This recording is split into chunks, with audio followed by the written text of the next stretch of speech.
আজকে আমরা একটা মাস্টার প্ল্যান দেওয়ার চেষ্টা করব, যেভাবে পড়তে পারলে তুমি 60 দিনের ভিতরে তোমার মেডিকেল অ্যাডমিশন প্রিপারেশনটা খুব ভালোভাবে শেষ করতে পারবে। সেই ব্যাপারে আমাদের সবাই জানি যে আমাদের মেডিকেল অ্যাডমিশন পরীক্ষা 2025 সালে 17 জানুয়ারি অনুষ্ঠিত হবে। শুরু করার আগে ফার্স্ট অফ অল তোমার একটা জিনিস মাথায় রাখতে হবে, আগে তুমি যাই করছো না কেন এখন থেকে তোমার নিয়মিত এবং ইফেক্টিভলি পড়া লাগবে এবং মনোযোগ সহকারে পড়া লাগবে। মিনিমাম তোমাকে প্রতিদিন 10 ঘন্টা বা 10 ঘন্টার বেশি পড়া লাগবে। আগে তুমি পড়তে কি পড়তে না সেটা অন্য বিষয়, বাট এখন থেকে মিনিমাম 10 থেকে 12 ঘন্টা তোমার পড়তেই হবে।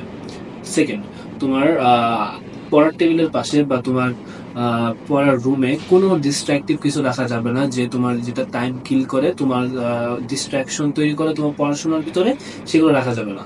এবং তুমি যে আগে অনেকগুলো বই পড়তা, অনেকগুলো যে গাইড পড়তা, সেগুলো সব বাদ দিয়ে শুধুমাত্র মূল বই এবং আমাদের যে জিকে ইংলিশের জন্য যে বইগুলো আমি ফলো করব, এবং একটা বা দুইটা গাইড রাখা যেতে পারে, এর বেশি কিছু রাখা যাবে না। শুধুমাত্র এই 2 মাস আমাদের এইগুলোই পড়তে হবে, কারণ এখান থেকেই কোশ্চেন হবে।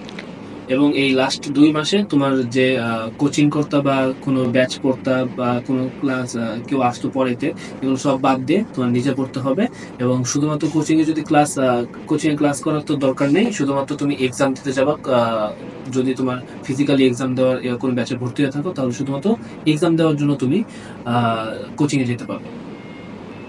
এই 60 দিনের ভিতর প্রথম ফার্স্ট মান্থে তুমি কি করবা? প্রথম ফার্স্ট মান্থে তুমি প্রতিদিন সকালে উঠে একটা জিনিস করবা, যে আইডেন্টিফাই করার চেষ্টা করবা তুমি কোন কোন সাবজেক্টগুলো এবং কোন কোন চ্যাপ্টারগুলো এবং কোন কোন টপিকগুলো ইম্পর্টেন্ট, এবং প্রিভিয়াসলি অ্যানালাইজড করে তুমি যেগুলো পাইছো যে এইখান থেকে কোশ্চেন হয়, এখান থেকে আমার সমস্যা, এখানে আমি পারি না, এটা পড়লে আমার মনে থাকতেছে না, এইটা বেশি ইম্পর্টেন্ট, এটা আমার পড়তেই হবে, এখান থেকে কোশ্চেন বেশি আসতেছে, এটা আইডেন্টিফাই করা তোমার কাজ। এটা আইডেন্টিফাই করে রেখে দিবা। প্রতিদিন সকালবেলা উঠে তোমার একটা ডেইলি প্ল্যান তৈরি করতে হবে, যে আমি আজকে ফিজিক্সের এই চ্যাপ্টারটা পড়বো, এই সময় মতো পড়বো, এবং আজকে বায়োলজির আমি এই চ্যাপ্টারটা পড়বো, আমি কেমিস্ট্রি এই চ্যাপ্টারটা পড়বো। এভাবে তুমি প্রত্যেকটা প্ল্যান তৈরি করবা, যে আমি এইসব চ্যাপ্টার পড়বো। ওই চ্যাপ্টারগুলোর আইডেন্টিফিকেশন শুরু করবা, যে আমি এটাতে ইম্পর্টেন্ট, এটা এই চ্যাপ্টারে এটা দরকার। আইডেন্টিফিকেশন শেষ, তুমি দুপুর থেকে রাত পর্যন্ত পড়া শুরু করবা। দুপুর থেকে রাত পর্যন্ত যে আইডেন্টিফিকেশন গুলো করেছিলা, সেগুলো ভালো করে পড়াশোনা শুরু করবা, এবং ধুমায় মুখস্থ করা শুরু করবা। যেহেতু মেডিকেল পরীক্ষা আমাদের খুব বেশি মুখস্থের উপরে থাকতে হয়, নির্ভরশীল হতে হয়, ধুমায় মুখস্থ করা শুরু করবা। এবং প্রতিদিন একটা ভালো টাইম তুমি মুখস্থর উপরে টাইম দিবা, এবং রাত্রেবেলা যখন তোমার পড়াশোনা শেষ হয়ে যাবে, তখন তুমি অনুশীলনের প্রশ্ন সলভ করবা, যে আমি এই চ্যাপ্টারটা পড়লাম, এই চ্যাপ্টার অনুশীলনটা সলভ করলাম, আমি আজকে এই সাবজেক্টের এই চ্যাপ্টার পড়ছি, এগুলো অনুশীলন যে কোশ্চেনগুলো আছে সেগুলো আমি সলভ করবো। সলভ করার পর তুমি রাত্রেবেলা ঘুমানোর আগে তুমি একটা এক্সাম দিতে পারো। ডেইলি একটা এক্সাম দেওয়ার ব্যবস্থা করবো, যে আমি এই চ্যাপ্টারের একটা এক্সাম আছে, এই চ্যাপ্টারে আমি অনলাইনে অনেক জায়গায় তুমি এক্সাম দিতে পারো, ফ্রিতে এক্সাম দিতে পারো।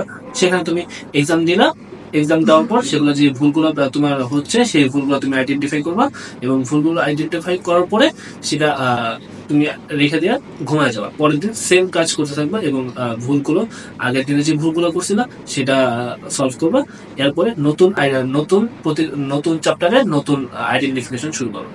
এটা হলো ফার্স্ট মান্থে, যে 30 দিনে তুমি কি কি করবে। ফার্স্ট মান্থে তুমি কি করবে, যে ফিজিক্স কেমিস্ট্রি বায়োলজি আমাদের যে মেইন সাবজেক্টগুলো, এই সাবজেক্টগুলো প্রতিদিন কিভাবে ভাগ করতে পারো, সাবজেক্ট ওয়াইজ ভাগ করতে পারো, যে প্রথম 10 দিন ফিজিক্স পড়বো, সেকেন্ড 10 দিন আমরা কেমিস্ট্রি পড়বো, লাস্ট 10 দিন আমরা বায়োলজি পড়বো।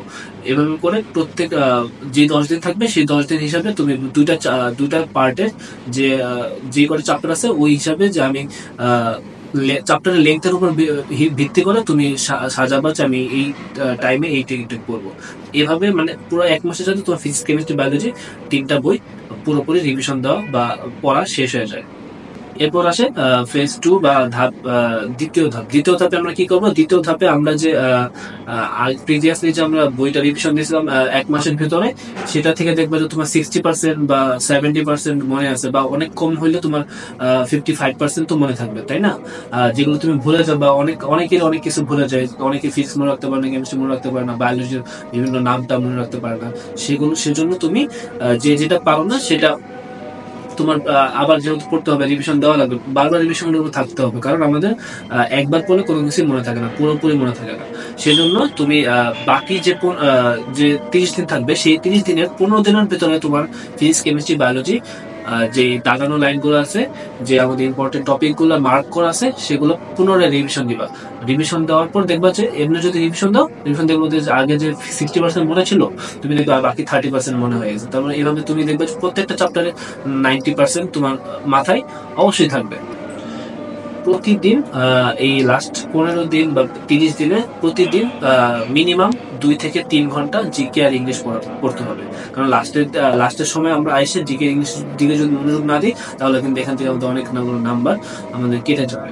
জিকে ইংলিশের প্রতি সময় দেওয়া এবং ভালো করে পড়াটাই আমাদের বেশি জরুরি।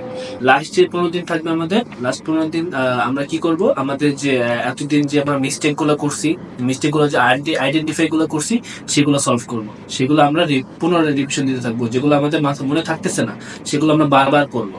এবং যেগুলো বেশি ইম্পর্টেন্ট, সেগুলো আমরা প্রতিদিন একবার না হইলেও আমরা সেটা রিভিশন দেওয়ার চেষ্টা করবো। লাস্ট 15 দিন যাবে আমাদের রিভিশনের উপরে। এবং আমরা ফাইনাল যে মডেল টেস্ট গুলো হয় আমাদের কোচিং সেন্টার গুলোতে ফিজিক্যালি দেওয়ার তোমার চেষ্টা করবো, যে ফিজিক্যালি যাতে আমাদের ফাইনাল মডেল টেস্ট গুলো দিতে পারি। ফাইনাল মডেল টেস্ট গুলোর যাতে নাম্বারগুলো আমাদের ভালো আসে। নাম্বার ডাজেন্ট ম্যাটার, কারণ আলটিমেটলি যারা পরীক্ষায় ভালো নাম্বার পায়, কোচিং এর পরীক্ষাগুলোতে তারা চান্স পায় না, এরকমও আছে। আবার যারা কোচিং এর পরীক্ষাতে কম নাম্বার পাইছে কিন্তু মেডিকেলে চান্স পাইছে, এরকম পাবলিকও আছে।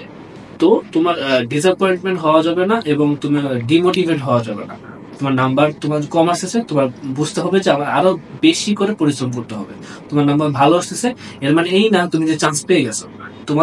তোমারও ভালো করে প্রিপারেশন নিতে হবে এবং বারবার রিভিশন দিতে হবে যে জায়গাগুলো তোমার কমতি আছে। আমাদের মেন্টালি রেডি হতে হবে আমাদের প্রিপারেশনের জন্য এবং আমাদের পরীক্ষার জন্য। এবং আমরা যে একটা পরীক্ষা দিব 1 ঘন্টার ভিতরে, যেটার ভিতরে আমাদের ডিসাইড করা হবে যে আমরা মেডিকেল চান্স পাবো কি পাবো না, সেটার জন্য মেন্টালি রেডি হতে হবে। লাস্ট অফ অল, আমাদের কিছু জিনিস অ্যাভয়েড করতে হবে এই 60 দিনের ভিতরে। এই 60 দিনের ভিতরে আমরা কি জিনিস অ্যাভয়েড করব? No phone. আমাদের ফোনের স্ক্রিন টাইম দেওয়া যাবে না বেশি, আমরা ফোন বেশি ইউজ করব না। নো ফেসবুক, নো আড্ডা, নো বাইরে যাওয়া যায়, নো ঘোরাঘুরি। এবং আমাদের প্রতিদিন যে ক্লাস থাকে, সেই ক্লাসও করার দরকার নেই, কারণ এই মুহূর্তে আমাদের শুধু মেইন বইটা পড়লে যথেষ্ট হচ্ছে। আমাদের টিচার কাছে পড়ানোর দরকার নেই। আমাদের অনলাইন ক্লাস যদি থাকে, সেটা শুধুমাত্র যতটুকু ক্লাস থাকবে ততটুকু ক্লাস করেই আমরা পড়তে বসে যাবো। বা আমরা ওই টাইমে একটু রেস্ট নিয়ে যাও, আমরা যদি গেম খেলা শুরু করে দিই বা ফোন চালানো শুরু করে দিই, তাহলে কিন্তু আমাদের যে কষ্টটা করছি সেটা কিন্তু বিফলে চলে যাবে। এই টাইমগুলোতে আমাদের খুব বেশি সিরিয়াস থাকতে হবে এবং আমরা টাইম ওয়েস্ট হয় এমন কোনো কাজ করবো না। আশা করি তোমাদের সকলের প্রিপারেশন ভালো হবে।